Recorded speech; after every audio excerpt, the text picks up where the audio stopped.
இதுதான் ஆரம்பிக்கலாம். இப்போ வந்து நம்ம பாத்தி போட்டிருக்கோம் இல்லையா, ஒரு பாத்தியாக வந்து பார்த்தீங்கன்னா ஒரு பாகம் வச்சு நம்ம இடைவெளி வச்சு அடுத்து வரிசை போட்டிருக்கோம். ஏன் இப்படி பண்ணுறோம்னு சொன்னால், காற்று வந்து உள்ளே புகுந்து அதிகப்படியான காற்றோட்டம் இருந்துச்சுன்னா தாவரம் வந்து விரைவாக வளரும், பூச்சி அதிகமாக உண்டாகாது. அடுத்தபடியாக பார்த்தீங்கன்னா இதில் என்ன பிரயோஜனம்னா, ஒவ்வொரு கருதும் வீரியமாக இருக்கும். குறிப்பாக வந்து பார்த்தீங்கன்னா சூரிய ஒளி வந்து தூர் வர கீழே விழுகிறதுனால தண்டு வந்து வளமாக இருக்கும், பூச்சி தாக்குதல் சுத்தமாக இருக்காது, பூச்சி உற்பத்தியே இருக்காது. அதுக்காண்டி தான் இந்த மாதிரி வரிசை நடவு.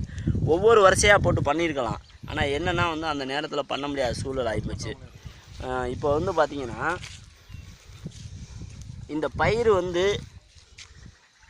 நீங்கள் நல்லா பார்த்தா தெரியும், மற்ற இடத்துக்கும் அந்த வரிசையாக இருக்கிற இடத்துக்கும் வித்தியாசம் தெரியும். வளர்த்தி கொஞ்சம் கூட இருக்கும். அடுத்து வந்து பார்த்திங்கன்னா தாள் வந்து நல்லா விரிஞ்சு அகண்டு இருக்கும். இதுதான் அந்த வரிசையோட வந்து பாத்தி நடவோட முக்கியத்துவம். இந்த பாத்தி நடவு வந்து பார்த்திங்கன்னா சிறப்பான பலனை தரும்.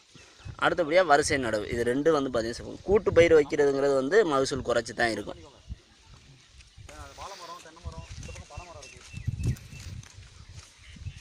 அவ்வளோதாங்க.